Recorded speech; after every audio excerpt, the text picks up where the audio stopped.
பிரபஞ்சமும் அரசியலும். இந்த பிரபஞ்சம் ஒரு இயக்கம், ஒரு சக்தி, ஒரு இயற்கை.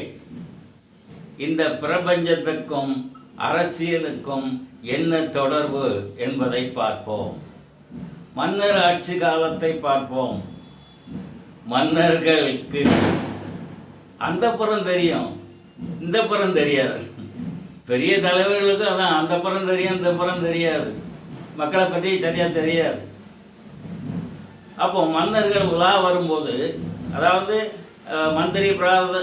மந்திரிகளோடு சேர்ந்து வரும்போது கேட்பார், மந்திரி, இந்த நாட்டிலே மும்மாரி பொழிகின்றதா? மாதம் மும்மாரி பொழிகின்றதா? 3 மழை பொழிகின்றதா என்று கேட்பார்.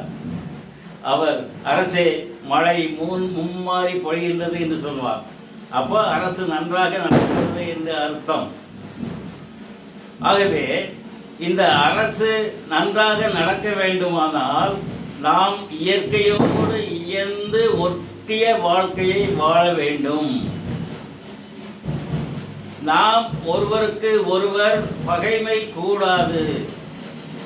ஒருவரை அழித்து ஒருவர் வாழ வேண்டும் என்று நினைக்கக்கூடாது. இயற்கையோடு இயந்து வாழ்வதுதான் பிரபஞ்ச சக்தி.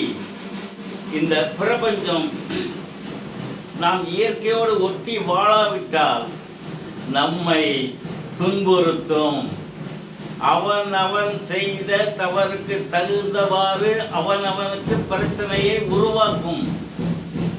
யாரையும் அழித்து விட முடியாது. பிரபஞ்ச சக்தி நீ நினைக்க வேண்டும். நீ நினைக்கிறது தான் உனக்கு பொறுப்பு. நீ நினைக்கிறத பிரபஞ்சம் நடத்தி கொடுக்கும். இது அனுபவசாலிகளுக்கு தெரியும்.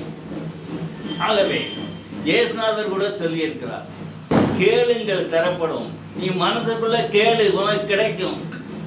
தட்டுங்கள் திறக்கப்படும். உனக்கு சந்தர்ப்ப சூழ்நிலை வரும்பொழுது அதை தட்டி உள்ள போகணும். உள்ள போய் தேடுங்கள் கண்டடைவீர்கள். நீங்கள் தேடும்போது உங்களுக்கு அது கிடைக்கும். இது பிரபஞ்சத்தினுடைய இயற்கையான இயல்பு.